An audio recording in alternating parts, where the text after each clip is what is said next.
네, 오늘은 주님 승천 대축일입니다. 여러분, 중앙제대 위에 계시는 분 예수님이시죠? 네, 지금 어떻게 하고 있으세요? 네, 오늘 승천 대축일에 딱 그 예수님이십니다. 저는 미사할 때마다 떨어지지 않을까. 떨어지면 내 정수리에 맞으면 나는 순교인데.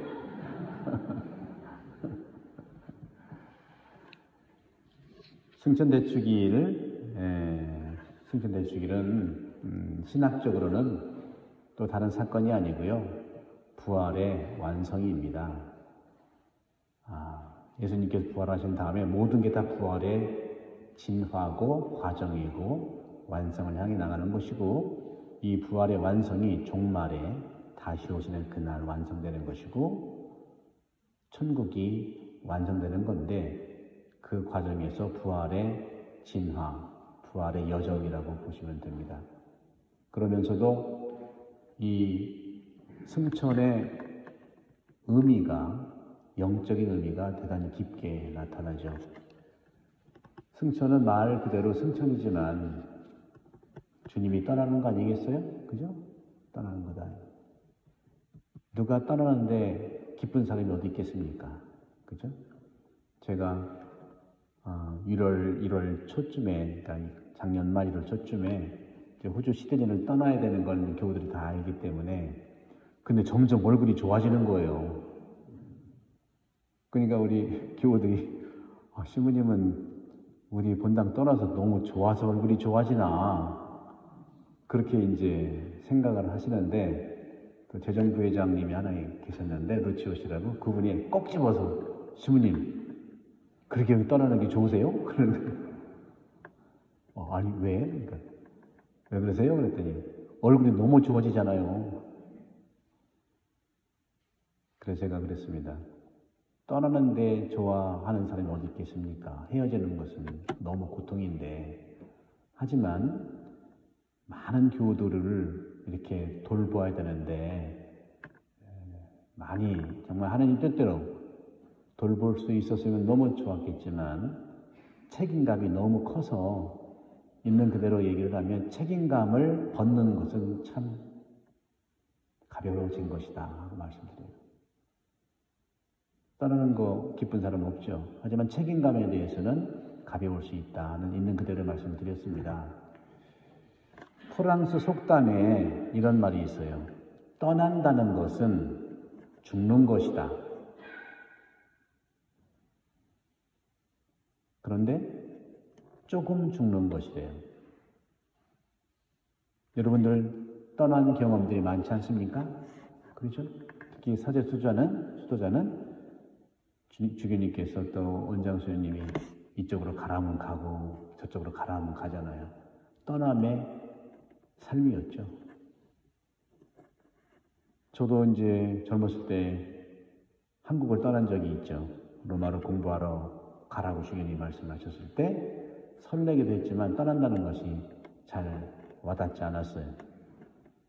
그런데 두 번째로 신학교에서 오래 있다가 또 주교님이 호주로 떠나라는 말을 들었을 때 왜 내가 가야 되지? 또 가보니까 또 로마에서 공부하러 가는 건 좀 달리 또 교우들을 만나는 거고 또 환경에 적응하는 거니까 어려웠지만 기쁘게 갈 수는 있었지만 실제로 고통은 또 있었다는 말씀을 드리고 싶어요. 왜냐하면 집을 떠난다는 거 옛말에 딱 맞아요.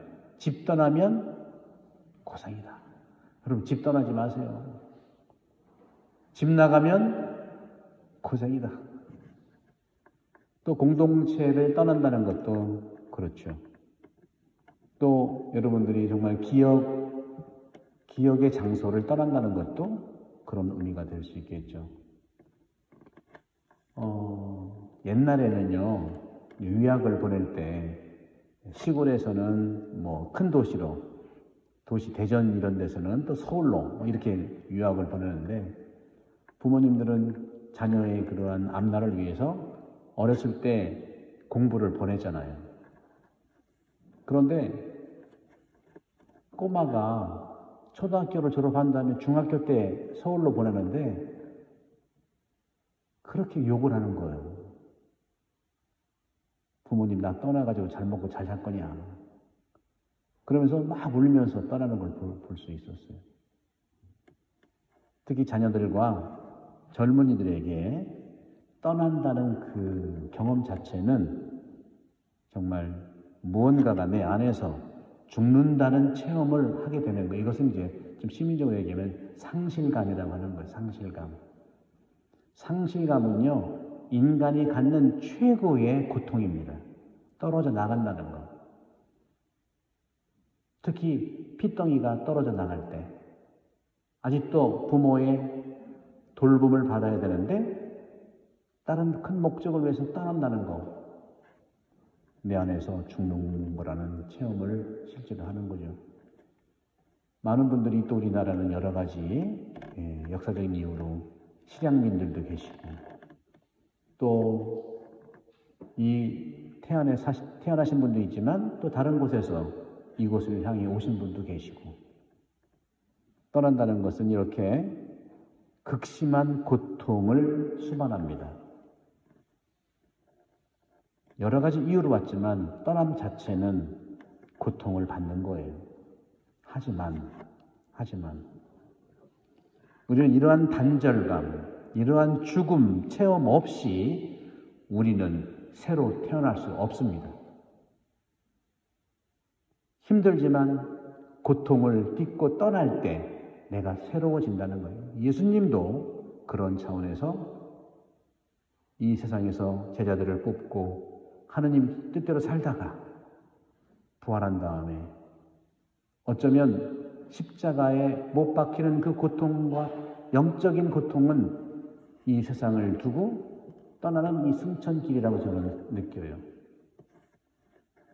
이러한 고통 단절감은 나를 다시 태어나게 한다는 것이죠. 오늘 주님께서 승천하시는 주님께서는 물리적 현존 앞에서 먹기도 하고 또 병자를 낫기도 하고 하는 이러한 눈에 보이는 물리적 현존 속에 있는 이 모든 것들을 붙어있는 현실들을 스톱한 거예요. 멈춘 겁니다. 그럴 때만이 이 세상의 것들을 멈추고 스톱할 때만이 우리는 하느님 아버지께 오를 수가 있는 거예요. 이것이 바로 우리에게는 죽음이죠. 죽음은 겁나지만 모든 걸 다 내려놓는 것이 승천과 같은 죽음의 의미라는 거. 그때 우리는 진정으로 아버지를 만날 수가 있습니다. 구약 성경에서는 우리는 아버지를 통해서 하느님을 통해서 삶을 영위했고 신약 성경에서는 예수님을 통해서 신앙의 삶을 만났다면 지금 승천 이후 지금은 아버지도 아닙니다. 예수님도 아니에요. 그럼 누구를 통해서 누구의 이러한 약속이 내 마음을 위로해 주시고 하느님의 사랑을 만나게 할까요? 바로 성령입니다. 성령이야말로 아버지 하느님의 뜻 사랑과 예수님의 사랑을 끊임없이 살아가게 하는 새로운 탄생이라는 것이죠. 이러한 접촉의 지속성이 일어나는 것이 아버지도 아니고 이제는 예수도 아니고 아버지와 예수님이 보내주신 성령이라는 사실. 그래서 오늘부터 우리는 성령 강림을 맞이해서 구일기도를 하는 것이죠. 예수 승천 오늘부터 지금까지 아니 예수님이 다시 오시는 그날까지 우리는 아버지의 시대가 아니라 예수님의 시대가 아니라 성령의 시대를 살아가는데 그렇다고 우리는 오해하지 말 것이 성령의 시대라고 하는 것은 성령은 자기 자신을 온전히 드러내지 않고 아버지의 뜻과 예수님의 가르침만 알아듣도록 우리에게 함께 하시는 사랑의 하느님이세요. 승천은 성령의 선물을 통해서 약속하신 것에 대한 선포고 신비입니다. 오늘 주님께서 떠나셨기 때문에 성령이 오셨고 그 성령은 우리를 성령은 지속적으로 예수와 접촉하게 해주신다는 사실을 우리는 믿고 신앙생활의 삶을 살아갈 것이죠. 세 가지 예수님께서는 떠나시면서 우리에게 당부하셨어요. 첫째, 오늘 복음에 나와 있는 것처럼 making disciple, 모든 민족을 제자로 삼아라. 여러분들은 다 제자로 살아가는 것이 예수님의 마지막 유언이에요. 제자로 산다는 것이 어떤 것일까 하는 것을 곰곰이 살피시면서 말씀을 만나십시오. 말씀을 만나는 길만이 예수님께서 말씀하신 제자로 살아가는 것이죠. 두 번째로 세례를 받아라. 세례를 전하는 것이죠. 우리 본당에 코로나도 막바지에 오면서 30명이 넘는 새로운 예비자들이 오셨어요. 세례를 주는 것이 예수님의 사명이었죠. 그리고 내가 너희에게 가르친 모든 것을 가르쳐라. 그러나 두려워할 것 없다. 세상 끝날까지 항상 함께 하시겠다는 약속이 오늘 성령으로 내려오시는 것이고, 성령의 시대에 우리는 성령께 의탁한다는 것이 아버지와 예수님의 이 지침과 삶을 내가 받아들이고 선택해서 살아가는 것이죠. 사랑하는 교연자매 여러분, 승천, 윤리적으로, 물리적으로 섭섭하고 고통이지만 새롭게 태어나는 길이라는 예수님의 이 신비의 가치를, 승천의 영성을 살아갈 수 있는 축복을 드리면서 기도합시다.